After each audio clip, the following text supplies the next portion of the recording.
इधर क्या है? तो छोटा सा क्लिप बनाइएगा वीडियो में, ठीक है? और उसका बैक कर दीजिएगा, हम लोग को भी ले दीजिएगा, ठीक है? ठीक है, ऐसे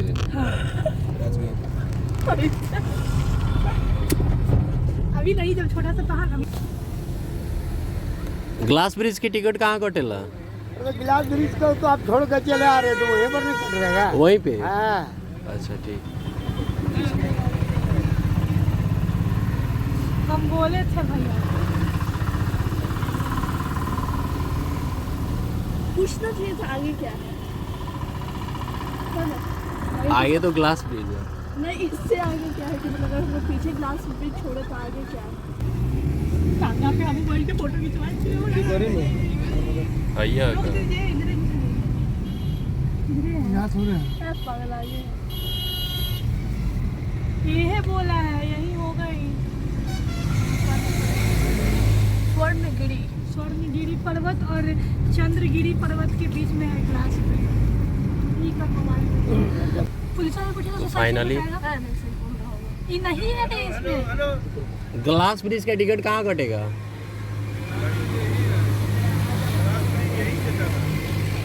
अच्छा, गाड़ी कहाँ लगाना है? 4 नंबर गाड़ी पार्किंग 4 में। वो कहाँ पे है? किधर है? आगे है 50 मीटर एकदम इसी पर रोड पर 50 मीटर इसी तरह का गेट है वहाँ पर आगे। हाँ, वहाँ पार्क कर देंगे, अपना करके चले आएंगे सब, या आप लोग यहाँ उतर जाइए, वो जाके गाड़ी को पार्क करके चले आओ। ठीक है, हम लोग आते हैं। जी ठीक है। जैसा उचित आपको लगे। चलो होइए तो और कौन ज़्यादा दूर है? इसी में निकल चला जाएगा।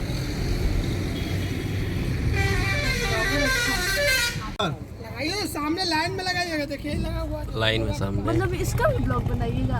हाँ, सबका पार्किंग कहाँ पे होता है ये भी बनाएंगे। अच्छा, मतलब नेक्स्ट टाइम आने में आपको प्रॉब्लम ना हो।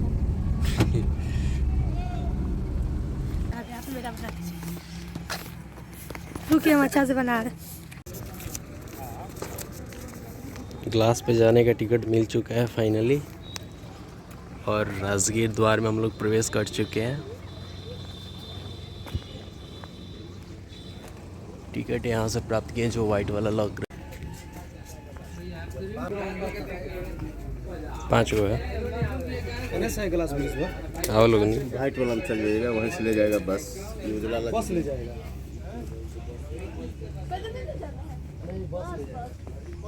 बॉबी बॉस ले जाए।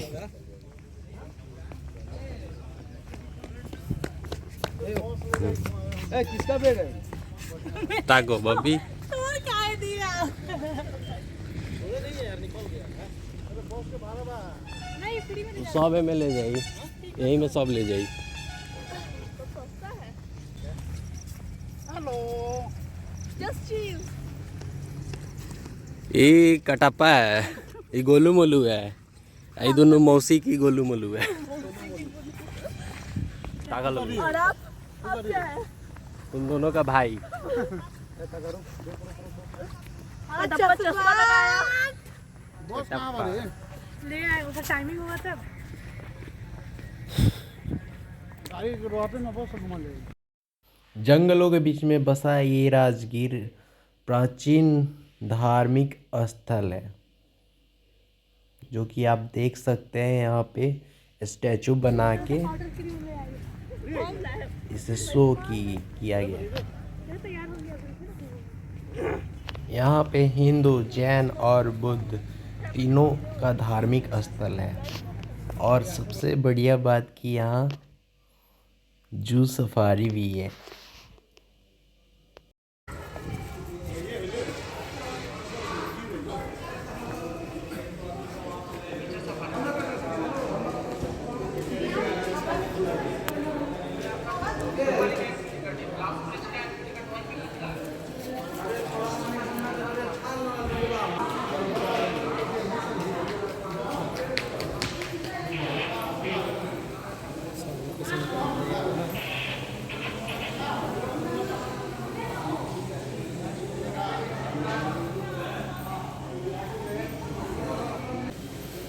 सफारी की एंट्री है।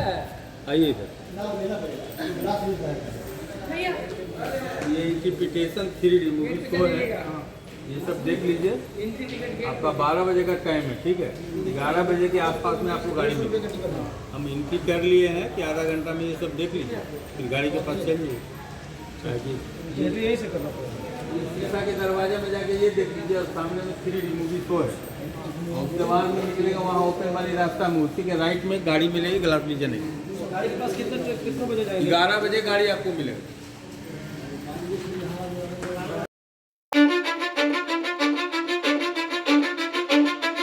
Cause I don't give a fuck what you say.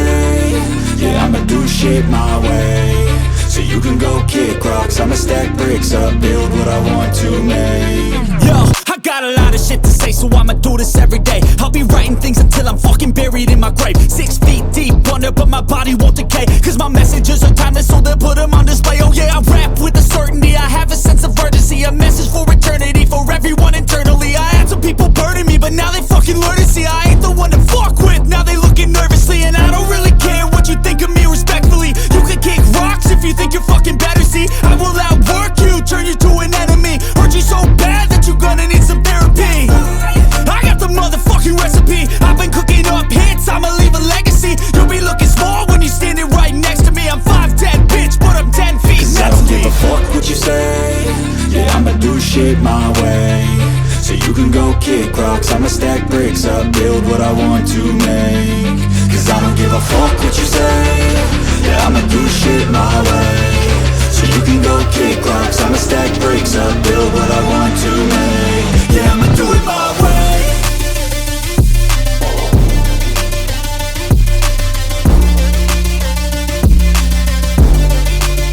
Yeah, I'ma do it my way.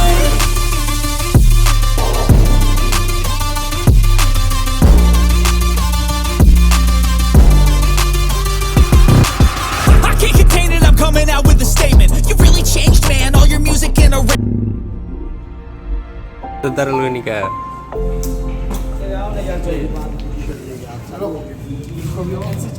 जल्दी जाइए, बैठ जल्दी चल जल्दी चल जल्दी। मूवी थोड़ी ना है कि खत्म हो जाएगा, एक तड़वन के बाद जाएगा। जिसका पानी हर देश की सीमा से परे है। हमें सांस लेने के लिए जरूरी ऑक्सीजन का 50 से 80% इन्हीं समुद्रों के पानी से आता है।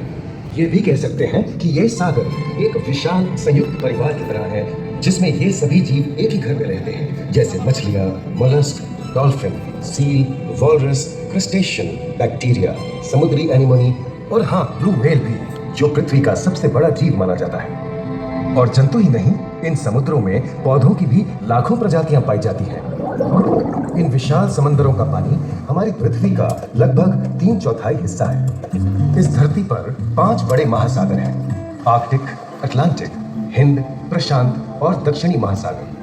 ये सागर इतने महत्वपूर्ण हैं कि इनका तापमान और लहरें दुनिया के हर हिस्से के मौसम पर असर डालते हैं, चाहे वो मौसम कितना ही खतरनाक क्यों ना हो।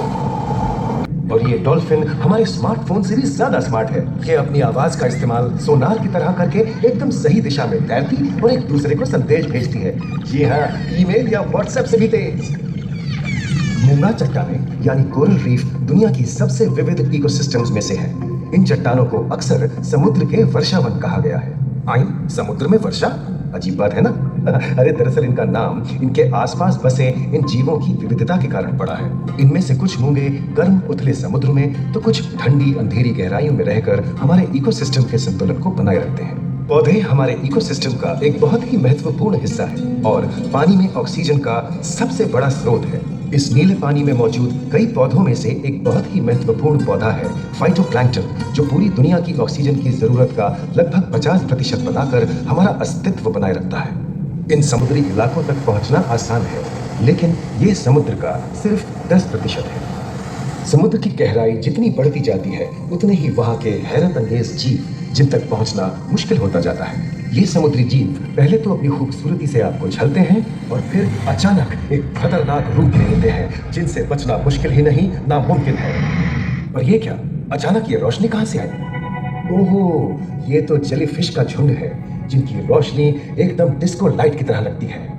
वाह, ये हुई ना बात। अब सभी बड़ी छोटी मछलियां इन चमचमाती डिस्को लाइट को देखकर पार्टी करने आएंगी। और फिर यही रोशनी उन्हें बेरहमी से दबोचकर उनका शिकार करके अंधेरे में वापस गायब हो जाएगी। लेकिन सभी शिकारियों को छलावे से लुभाना नहीं पड़ता। सबसे घातक शिकारियों में से है शार्क, जैसे ग्रेट व्हाइट और टाइगर शार्क। शार्क आमतौर पर सूरज ढलने के बाद अंधेरे में शिकार पे निकलती है समुद्री जीवों का यमराज बनकर। आज तक शार्क की 500 से ज्यादा प्रजातियों का पता चल चुका है। ये हर तरह के खुले महासागरों में, मूंगे की चट्टानों में, आर्कटिक की बर्फ के नीचे और समुद्र की अंधेरी गहराइयों में पाई जाती है। और ये है समुद्री घोड़ा, जो तबड़क तबड़क नहीं, छप छप छप छप करता है, यानी दौड़ता नहीं, तैरता है। हमने इन समुद्रों के बारे में बहुत कुछ जाना है, पर अभी भी बहुत कुछ जानना बाकी है। शो खत्म हो गया। धूप बहुत ज़्यादा है और आप ये देख सकते हैं आगे वहाँ से बॉस मिलेगा। गिर के अंदर समोसा है और जो कि सबसे ज़्यादा खाता है गाइस, उसका भी दीजिए गाइस। सबसे ज़्यादा खाने वाला है दिस इज कॉल्ड लिटीज गाइस, लिटीज। बहुत जल्दी अभी आ जा, तू आ जा। गाय जो दोनों बुक है तीन देखिए पैक करवाएं। ब्लॉगिंग में ना डोसा डोसा खाइएगा गाइस। Samosa okay guys. और कथी बर्गर भी खाना है। बर्गर में टोमेटो सॉस डाला हुआ है, सामने बनाता है।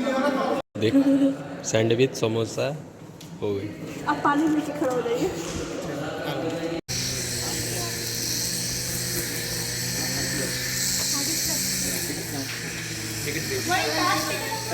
वहीं पे है, ठीक है।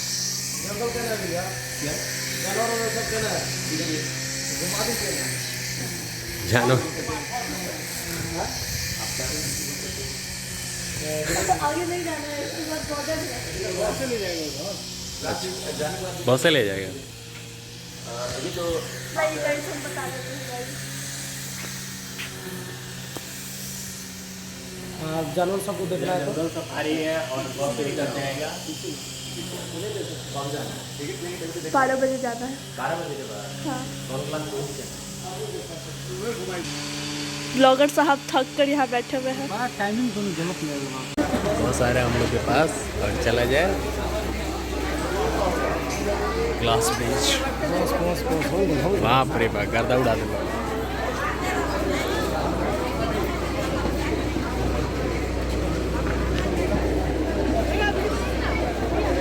चलना बन जाएगा।